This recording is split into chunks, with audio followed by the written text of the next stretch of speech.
आज हमारे वृंदावन के मुकुटमणि ठाकुर जी श्री राधा वल्लभ लाल जी को जिन्होंने प्रकट किया, ऐसे श्री हेतरवंश महाप्रभु, उनका प्रादुर्भाव हुआ, उनका प्राकट्य आज के दिन हुआ। बंधुओं, श्री महाप्रभु जी जो हैं ये वंशी के अवतार हैं, ठाकुर जी की वंशी। वृंदावन में 3 हरित्रयी हैं, 3 हरि हुए। कौन कौन? पहले हरिवंश महाप्रभु, दूसरे स्वामी श्री हरिदास जी और तीसरे हरिराम व्यास जी। ये हरित्रयी बोली जाती। और इन हरित्रयों के रूप क्या हैं? ललिता, विशाखा और वंशी। इन तीनों का अवतार ये तीनों हैं।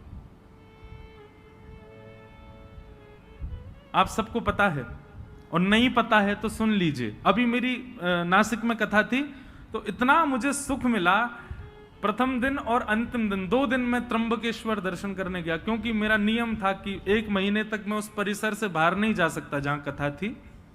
तो वहां से महादेव का स्थान लगभग 30 किलोमीटर था। प्रथम दिन गया अनुष्ठान से पूर्व, तो जैसे ही मैं पहुंचा कितना सुख मिला। देखो, वहां के सारे पुजारी जो अपने त्र्यंबकेश्वर भगवान के सेवाधिकारी, मैं जैसे ही पहुंचा तो मुझको लेकर के गए, बोले आप चलो गर्भगृह में अंदर प्रणाम करने। मैंने कहा नहीं भैया, देखो मैं खुद वीवीआईपीओ के कथाओं में जाकर के जो है उनकी बुराई निंदा कर देता हूं, खुद बन के जाऊं तो बड़ा विचित्र लगता है। और नहीं नहीं, आपको चलना पड़ेगा। मैंने कहा देखो, खुद प्रयास करके जाना, उसमें हो सकता है कि गड़बड़ी हो, लेकिन कोई खींच के ले जा रहा हो तो फिर मना नहीं है। आप स्वयं प्रयास करके मत जाओ, लेकिन आपको पुजारी जी स्वयं ही खींच ले जाएं तो फिर दिक्कत नहीं है। कई लोग सोच रहे होंगे, बोले ठीक है तो फिर हम पुजारी जियों से ही अपने संबंध बना लेंगे, बढ़िया, उनसे कह देंगे देखो हम प्रयास नहीं करेंगे, तुम खींच लेना हमको।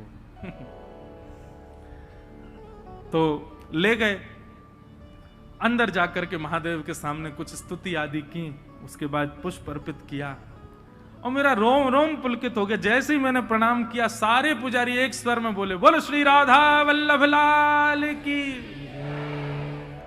ये सुनते ही मेरा रोम रोम पुलकित। मैंने कहा आप लोगों ने? बोले नहीं, आपने कहा है ना कथा में कि श्री राधा वल्लभ जी जो हैं ये महादेव के ठाकुर जी, ये हमारे श्री महाकाल भगवान के निज ठाकुर जी हैं। जैसे हमारे निज के गोपाल जी, मेरे निज के श्री गिरधर लाल जी, ऐसे ही श्वेतद्वीप में उमा पार्वती और महादेव दोनों मिलकर के अपने निज ठाकुर जी की सेवा करते हैं। वही हैं श्री राधा वल्लभ लाल जी जो वृंदावन में विराज रहे हैं। ये महादेव के ठाकुर जी। आत्मदेव नाम के ब्राह्मण ने तपस्या करके महादेव को प्रसन्न किया। महादेव ने प्रसन्न होकर के कहा वरदान मांगो, क्या चाहिए ब्राह्मण देवता? तो आत्मदेव ब्राह्मण जो थे वो थोड़े से उनके अंदर ये था कि मैं ऐसा कोई रत्न मांग लूं जिससे मेरे जीवन में कोई अभाव ना रहे, मुझे धन की प्राप्ति होने लग जाए उससे। और आत्मदेव ब्राह्मण ने महादेव से कहा, बोले आपके पास जो सबसे बहुमूल्य रत्न हो वो मुझे दे दीजिए।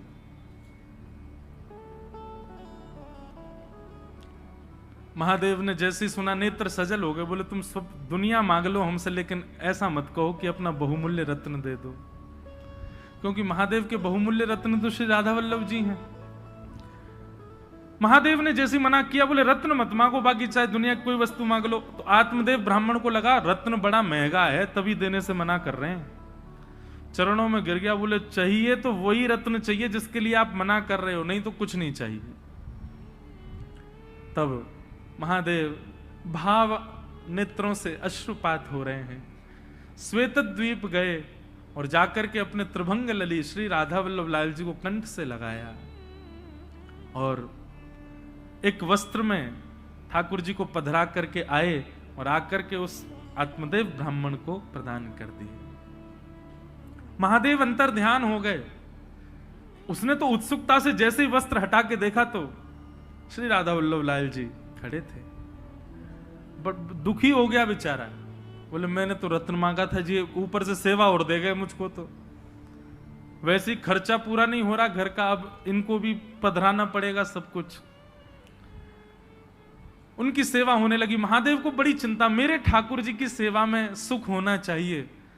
तब भगवान की वंशी महादेव ने उनको आज्ञा की, बोले आप सदा उनके अधर पर विराजमान रहती हो, और वंशी के मन में भी ये भाव रहता है कि ठाकुर जी मेरे कोमल छिद्रों को दबा करके मानो मेरी सेवा करते हैं, ठाकुर जी मेरी सेवा करते हैं। इससे वंशी को कई बार मन में ऐसा भाव आता है कि नहीं नहीं नाथ, मैं आपकी सेवा करूं, आप क्यों मेरी सेवा करते हैं। तो वंशी बड़ी कभी कभी व्याकुल रहती है कि मैं ठाकुर जी की सेवा करना चाहती हूं, पर ठाकुर जी देखो होठों की तकिया पे सुला करके अपनी कोमल उंगलियों से मेरे चरण दबाते हैं, मुझे कभी कभी बड़ा श्रम होता है इस भाव से।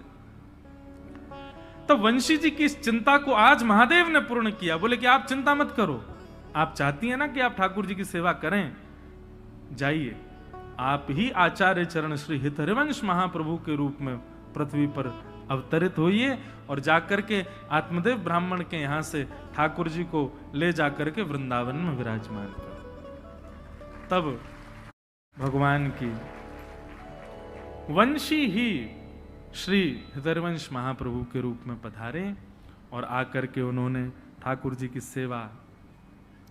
महाप्रभु जी का चरित्र बहुत सुंदर है, संपूर्ण तो नहीं पर कुछ कुछ भाव में आज भक्तमाल जी में पढ़ रहा था। अच्छा, हमारी जीवन की सबसे पहली भक्तमाल कथा है इसी वर्ष 19 से 26 अगस्त हम भागवत कथा करते हैं, और अभी साल में एक राम कथा का भी नियम हो गया है, एक एक ज्योतिर्लिंग में।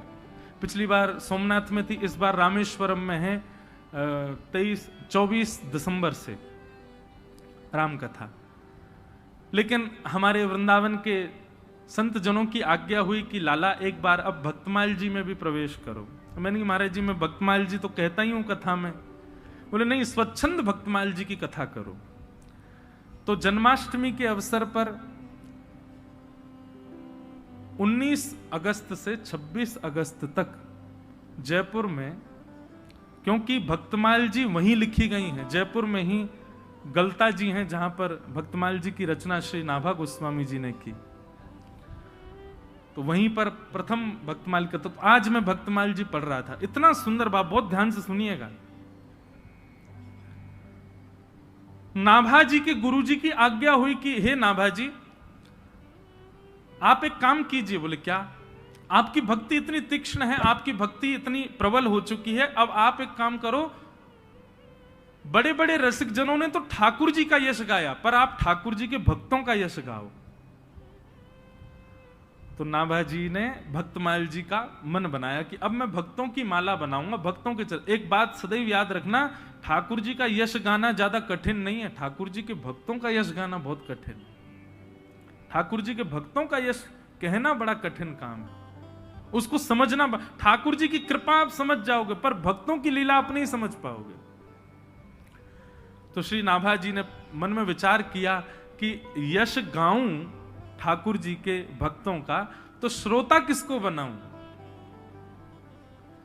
तो श्री नाभा गोस्वामी जी ने मन में विचार किया कि भगवान का यश भक्त सुनते हैं, तो भक्तों का यश ठाकुर जी सुनेंगे।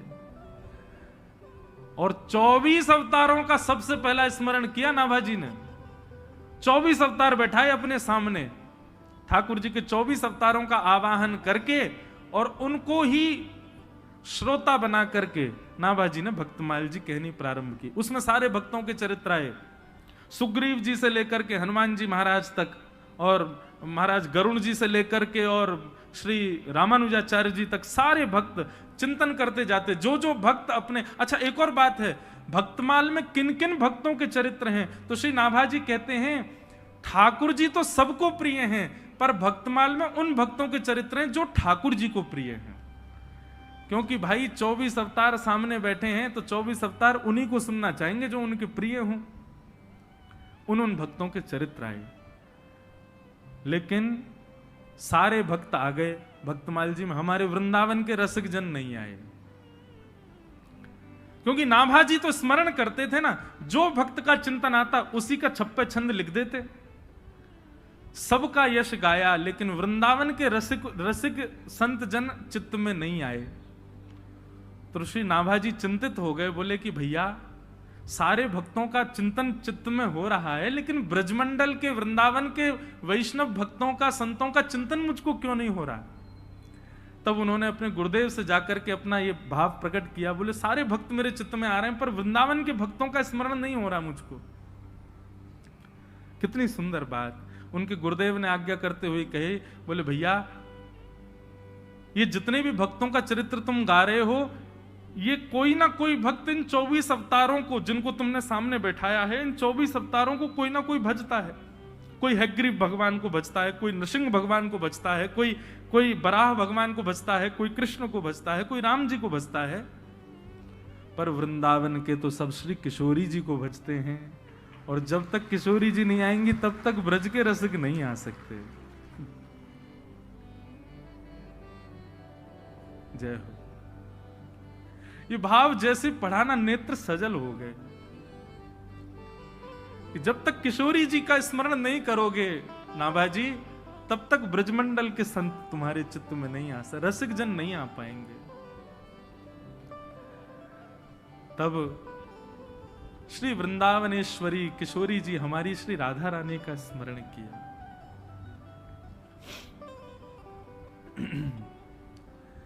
एक भाव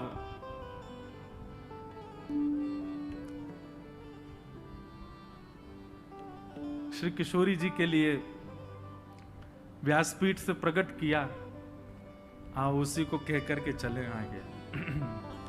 वृंदावन में जाओ तो भैया किशोरी जी से इच्छा, मैं एक बात कहा करता हूं कथाओं में कि आपका मन वृंदावन जाने का हो रहा है तो समझो ठाकुर जी आपको याद कर रहे हैं। आप भोपाल स्टेशन से ट्रेन में बैठ गए तो समझ जाना ठाकुर जी आपको याद कर रहे हैं। शताब्दी में जाओ, चाहे कौन सी भी ट्रेन में जाओ, यहां से निकल करके महाराज झांसी पहुंच गए तो समझ जाना ठाकुर जी याद, और जितना जितना वृंदावन के समीप पहुंचो समझना ठाकुर जी उतना ज्यादा याद कर रहे हैं।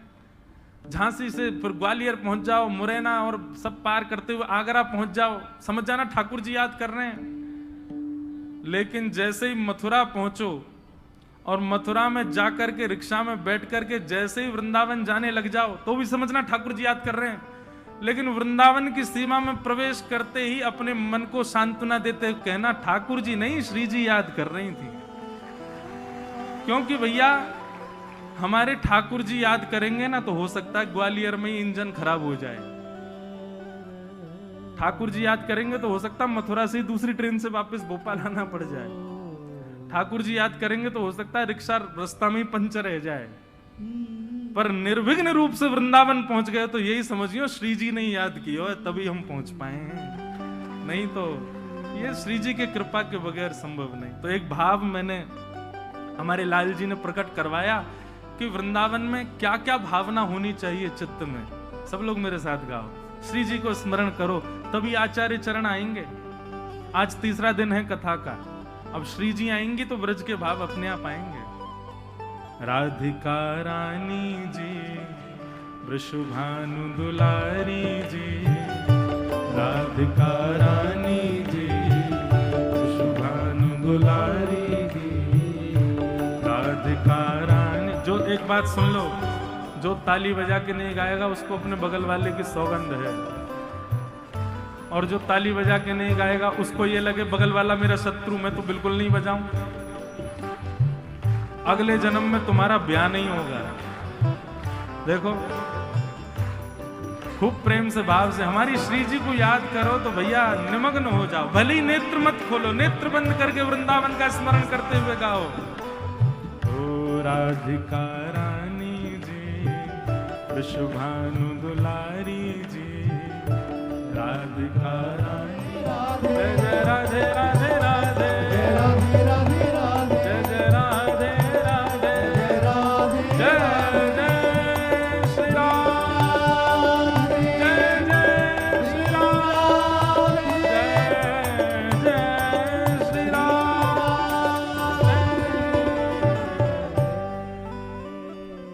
बोले वृषभानु दुलारी की, बरसाने वारी की। बोले वृषभानु के जमाई की, जो ना बोले वामे दे।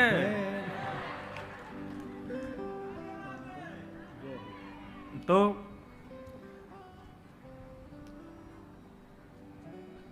नाभा गोस्वामी जी बोले सारे भक्तों का चिंतन हो रहा है लेकिन ब्रज के भक्तों का चिंतन नहीं हो रहा। तब उनके गुरुदेव ने आज्ञा की, बोले तुमने 24 भगवान के अवतारों का आह्वान कर लिया तो जो 24 अवतारों को पूजते हैं उनके तुमको चिंतन हो रहे हैं, पर भैया ये ब्रजवासी हैं, ये तो केवल एक ही को पूजें। कौन को? बोले वृषभानु दुलारी को, श्यामाजू को।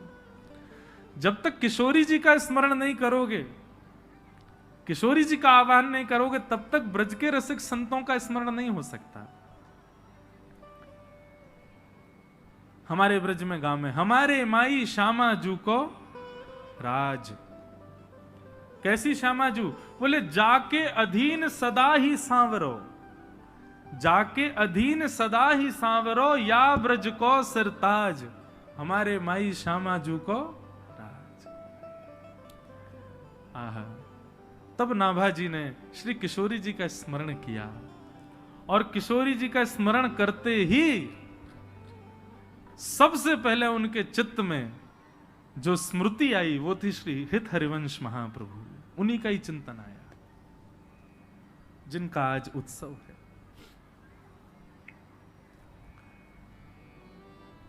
और श्री नाभाजी ने महाप्रभु जी का चरित्र वर्णन किया। थोड़े थोड़े भाव कुछ में कह करके महाप्रभु जी को हम प्रणाम कर लें। आचार्य चरण का जन्मोत्सव है। हमारे वृंदावन के पास में बाद गांव में उनका प्रादुर्भाव हुआ। बंधुओं, जन्म से ही बालक, एक बात बहुत ध्यान से सुन, सब लोग इधर देखो, बहुत सावधानी से सुनिएगा।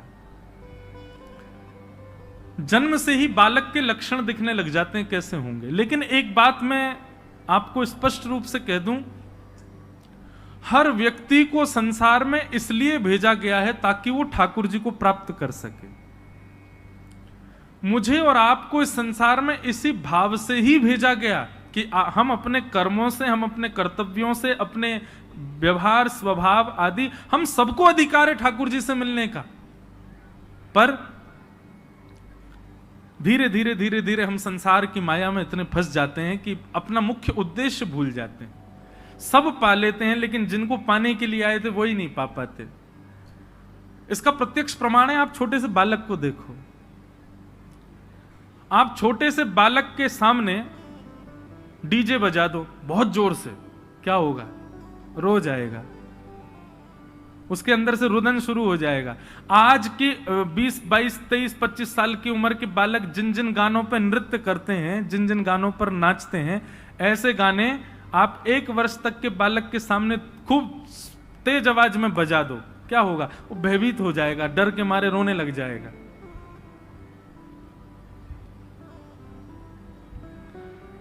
कल रात्रि में भोपाल भ्रमण पर गया था, हमारे मुदगल जी लेकर के गए। ये बोले मुझे आपकी एक जगह कथा करानी। मैंने कहाँ कराओगे? तो जो नया रेलवे स्टेशन है वहां हम रात को गए करीब 10:30, 11 बजे। आहा, वहां पे सारे जो है आजाद परिंदे घूम रहे थे। बिना जनवरी दिसंबर के भी उनके मुख से धुआं निकल रहा था। और ये मुझको कहे यहां कथा करानी है महाराज जी, और यही सब श्रोताओं के। मैंने कहा जय हो, धन्य है। और धुआंधार वहां गाने चल रहे थे, तो देख करके इच्छा हुई कि चलो करेंगे, कभी यहां भी करेंगे। तो एक बालक का स्वभाव उससे ही पता चल जाता है कि वो ठाकुर जी से मिलन के लिए ही आया है। उसके सामने आप राधा राधा राधा करके देखो, वो हंसने लगेगा, उसको किलकारी आ जाएगी, खुश हो जाएगा, प्रसन्न हो जाएगा। और हर बालक, मुझे नहीं लगता संसार का ऐसा कोई बालक होगा जो बैठना सीख जाए और कुछ समय बाद आप कुछ गाओ और वो ताली ना बजाए। उसके हाथ निश्चित करताल बजाते हैं। उसका भगवत कीर्तन सुन के प्रसन्न होना और ये करताल बजाना इस बात को प्रमाणित करता है कि वो कहीं ना कहीं ठाकुर जी से संबंध है। पर धीरे धीरे धीरे धीरे फिर संसार के व्यसन भोगों में हम उसको लगाते,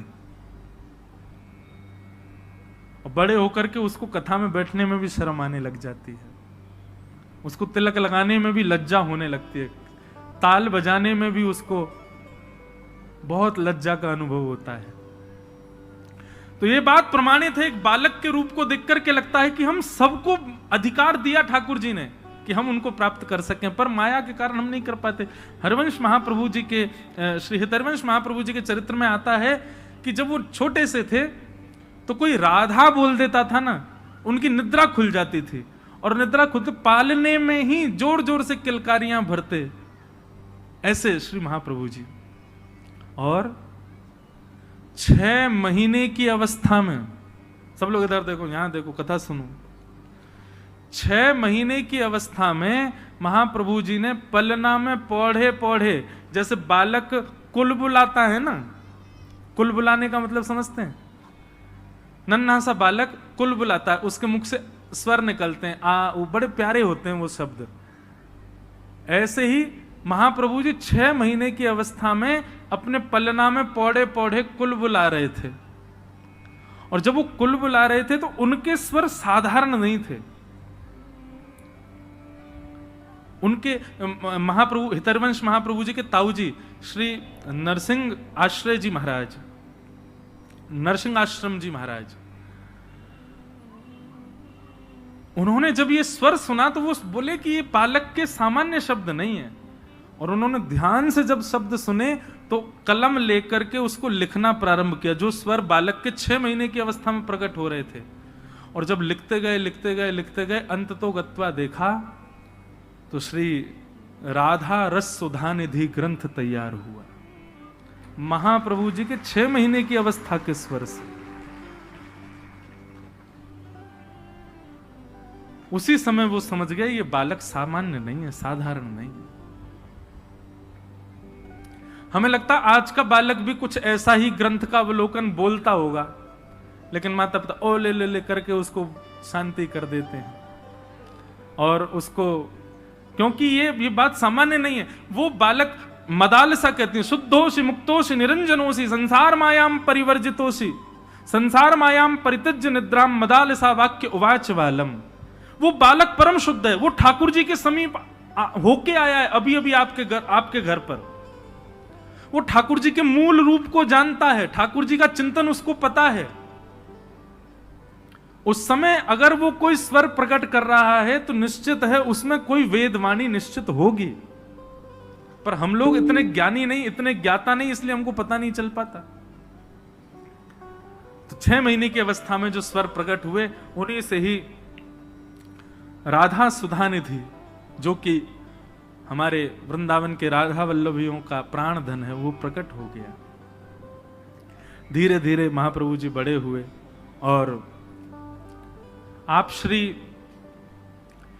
के पूज्य पिताजी महाराज श्री व्यास मिश्र जी, उनके यहां ठाकुर जी की सेवा थी, वो ठाकुर जी की सेवा करते थे, और आपके घर के ठाकुर जी का नाम श्री राधाकांत जी था। ठाकुर जी की सेवा पिताजी करते थे, और नन्हे से श्री हितरवंश महाप्रभु वो बाहर आंगन में बालकों के साथ खेलते थे, कभी बगीचे में खेलते थे। लेकिन खेल कैसा था उनका, वो हमारे आपके जैसा खेल नहीं खेलते थे। तो वृक्षों से सुंदर पुष्प इकट्ठे करते, वृक्षों से सुंदर पत्र इकट्ठे करके उनकी सुंदर माला बनाते, उनके सुंदर सूत में बांध करके कुछ तैयार करते, और फिर क्या करते, गांव में जाकर के एक गौर वर्ण के बालक को लेकर के आते, एक श्याम वर्ण के बालक को लेकर के आते, और श्याम वर्ण के बालक को तो श्याम सुंदर बना देते, और गौर वर्णा बालक को किशोरी जी के रूप में तैयार कर, ये उनका खेल था। और फिर दोनों को तैयार करके, और फिर दोनों को निहारते, नन्हे सी अवस्था में, 6-7 वर्ष की अवस्था में, और फिर निहार निहार के बलैया लेते, और बलैया लेने के बाद फिर क्या करते, किशोरी जी का श्रृंगार उतार करके ठाकुर जी जिनको बनाया उनको पहना देते, और ठाकुर जी का श्रृंगार किशोरी जी को पहना देते। ऐसा उनका खेल विलास था। लेकिन बंधुओं, उनका भाव इतना सुदृढ़ था कि आज उन्होंने जैसे ही गौर वर्ण के बालक को श्याम सुंदर माने किशोरी जी को ठाकुर जी का श्रृंगार किया, और श्याम वर्ण के बालक को जब किशोरी जी का श्रृंगार किया, उसका भाव यह परिलक्षित हुआ कि उनके पिताजी जैसे ही अपने घर के ठाकुर जी के दर्शन करने के लिए गए, भोग उठाने के लिए गए, पर्दा हटाते ही देखा तो श्री राधाकांत प्रभु ने भी अपना श्रृंगार बदल लिया। किशोरी जी ने मुकुट पहन लिया और ठाकुर जी सिर पर चुनरी ओढ़ करके बैठे थे। घबरा गए, उनको तो बेचैनी हो गई, ये क्या हुआ? अरे मुझे लगता है बुढ़ापे की आंखें, समझ नहीं पा रहा हूं। उमीड़ने लगे, आंख मांख धो करके आए, पुनः आकर के देखा तो ठाकुर जी चुनरी में बैठे हैं और किशोरी जी मुकुट पहन के बैठी हैं। मन में विचार करने लगे, ये कैसा, ये कोई अपशगुन तो नहीं? बस किसी से पूछने के लिए मंदिर से निकल के बाहर भागे तो बाहर बगीचे में देखा कि हरिवंश जी दो बालकों की प्रदक्षिणा कर रहे हैं, और जाकर के देखा तो क्या पाया कि श्याम वर्ण के बालक ने तो चुनरी पहन रखी है और गौर वर्ण के बालक ने मुकुट पहना है। देखते ही समझ गए, बोले ओहो, मेरे इस बालक की भक्ति की श्रेष्ठता इतनी हो गई कि वो बालकों के साथ श्रृंगार करता है और प्रत्यक्ष ठाकुर जी उसकी सेवा स्वीकार करते हैं। ये सामान्य बालक नहीं। ऐसे महाप्रभु जी, उनके पिताजी कभी ठाकुर जी के आगे लड्डू भोग रखते, पर्दा करके जैसे ही पर्दा हटाते तो क्या पाते, लड्डू के साथ साथ वहां पे आम, सेब, अमरूद, सुंदर सुंदर बहु व्यंजन वहां पर रखे हैं, जो कि रखे ही नहीं थे। अब उनको संशय नहीं होता था, जैसी ऐसी कोई लीला होती वो दौड़ करके हरिवंश जी के पास जाते। दौड़ करके हरिवंश जी के पास गए तो आज क्या देखा कि आज किसी बालक का श्रृंगार नहीं किया है, दो युगल वृक्ष एक साथ खड़े थे। एक वृक्ष को श्री जी का श्रृंगार किया, दूसरे वृक्ष को श्याम सुंदर का श्रृंगार किया, और वन में श्रृंगार किया वृक्षों का तो फल का ही भोग लगाया। तो जो फल वहां वृक्षों के सामने रखे थे, ठीक वैसे ही फल, उतने ही आकृति में कटे भये, उतने ही आकृति में अमनिया किए भये, ठीक कोई अंतर नहीं, वैसे ही फल भीतर मंदिर में ठाकुर जी के सन्मुख रखे थे। ऐसे महाप्रभु जी बाल्यकाल से ही उनके सेवा का सुख बढ़ने लगा, और चंद अवस्था में ही, कुछ बाल अवस्था ही थी, उसी समय एक दिन श्री राधा श्री राधा श्री राधा कहते कहते नृत्य कर रहे थे, और उनका वो भाव रूप देख करके हमारी वृषभानु नंदिनी जी, हमारी किशोरी जी स्वयं को रोक ना पाई और प्रकट हो गई सामने। और प्रकट होकर के श्री हित हरिवंश महाप्रभु को बाल अवस्था में किशोरी जी ने गुरु दीक्षा दी। उनकी गुरु कौन है? श्री किशोरी जी। किशोरी जी ने गुरु दीक्षा देकर के सेवा भाव समझाया, सेवा प्रणाली समझाई, आदि आदि सब भाव उनको समझाए। और एक अवस्था होने पर महाप्रभु जी अपने गांव से भ्रमण करते करते करते करते चिदयावल पहुंचे। वहां पर वही आत्मदेव ब्राह्मण जिसने महादेव से रत्न के रूप में राधा वल्लभ जी मांगे, वो आत्मदेव के यहां जाकर के दर्शन किया श्री राधा वल्लभ जी का, और राधा वल्लभ जी का दर्शन करके इतने भाव निमग्न हो गए, इतने में ही ठाकुर जी ने आत्मदेव को स्वप्न दे दिया और आत्मदेव जी से कहा, सुनो आपकी सेवा पूर्ण हो गई, हम आपसे संतुष्ट हो गए, अब एक काम कीजिए। बोले क्या? मंदिर परिसर में एक वैष्णव दर्शन कर रहे हैं हमारा हितरवंश महाप्रभु, इनसे जाकर के कहिए कि आपकी दो पुत्रियां हैं, दोनों पुत्रियों से उनका विवाह होगा। इधर देखो भैया, यहां देखो, वो हेलीकॉप्टर मत देखो, और ये अगर चले तो कीर्तन में चले तो ज्यादा अच्छा, नहीं तो सबकी नजर इस पर ही जाए। सब लोग सावधानी से सुनो, हम क्या बता रहे थे भूल गए, कहां था मैं? हाँ, तो आत्मदेव जी को राधा वल्लभ जी ने कहा कि आप, क्योंकि हरिवंश महाप्रभु तो विरक्त होके चले गए थे वन में, अब ब्याह नहीं करना उनको, वो तो सन्यास आदि का भाव उनके अंदर आ गया था। बोले बस वन में जाएंगे, राधा राधा रटेंगे।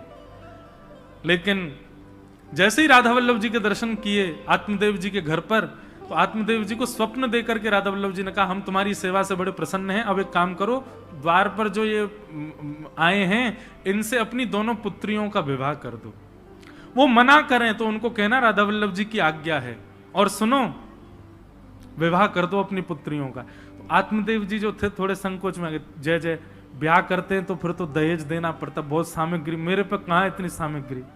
बोले एक काम कर, तू मुझे ही दे दे दहेज में उनको, मैं ही चला जाऊंगा उनके साथ, और ये सब मेरे श्रृंगार भी उन्हीं को ही दे देना, वही मेरी सेवा करेंगे। और आत्मदेव जी ने आज्ञा की, ठाकुर जी ने आज्ञा की, ऐसा कहा तो महाप्रभु जी ने स्वीकार किया, दोनों पुत्रियों के साथ विवाह किया और श्री राधा वल्लभ जी को उपहार रूप में अपनी गोद में लेकर के श्री वृंदावन पधारे। और वृंदावन में मदन टेर एक स्थान है, वहां आकर के श्री राधा वल्लभ जी को विराजमान किया। कालांतर में ठाकुर जी का मंदिर निर्माण हुआ, फिर उसमें ठाकुर जी विराजमान हुए। बोलो श्री राधा वल्लभ लाल की, श्री हितरवंश महाप्रभु के, प्यारे वृंदावन धाम की। इसीलिए हम सप्तनिधि के पद में गाते हैं, आतुर हित हरिवंश पुकारो, श्री राधा राधा नाम। आतुर हित हरिवंश पुकारो, श्री राधा राधा नाम। हे आतुर हित हरिवंश पुकारो, श्री राधा राधा नाम। आतुर हित हरिवंश पुकारो, श्री राधा राधा। अब हे सघन कुंज यमुना तट आयो, सघन कुंज यमुना तट आयो। मदन टेर वृंदावन आयो, मदन टेर वृंदावन आयो। प्यारो राधा वल्लभ लाल, वृंदावन प्यारो वृंदावन, वृंदावन प्यारो वृंदावन। हे श्री वृंदावन मेरो वृंदावन, वृंदावन मेरो वृंदावन। सघन कुंज यमुना तट आयो, सघन कुंज यमुना तट आयो। प्यारो राधा वल्लभ लाल, वृंदावन मेरो वृंदावन, वृंदावन मेरो वृंदावन। हे श्री वृंदावन प्यारो वृंदावन, वृंदावन प्यारो वृंदावन। बोल राधा वल्लभ लाल की। ऐसे हमारे वृंदावन के मुकुटमणि श्री राधा वल्लभ लाल जी, जिन आचार्य चरण के द्वारा पधराए गए, जिन आचार्य चरण के द्वारा वहां पर विराजमान किए गए, ऐसे श्री हितरवंश महाप्रभु जिनका आज प्रादुर्भाव दिवस है, उन आचार्य चरणों के पावन चरण कमलों में हम इस भाव से प्रणाम करते हैं कि हे आचार्य चरण, आप हम पर कृपा करें। श्यामा जी आपकी गुरु हैं, आप श्री राधा वल्लभ लाल जी को वृंदावन में लाकर के वृंदावन की शोभा बढ़ा रहे हैं, आप कृपा करें, अनुग्रह करें। हम सब दासों के जीवन में भी श्री राधा वल्लभ जी कृपा करें। हमारे मन रूपी वृंदावन में, हमारे मन रूपी उस सघन कुंज में भी एक ना एक दिन ऐसे ही युगल स्वरूप आपकी कृपा से विराजमान हो, इस अभिलाषा से आचार्य चरणों में बारंबार प्रणाम।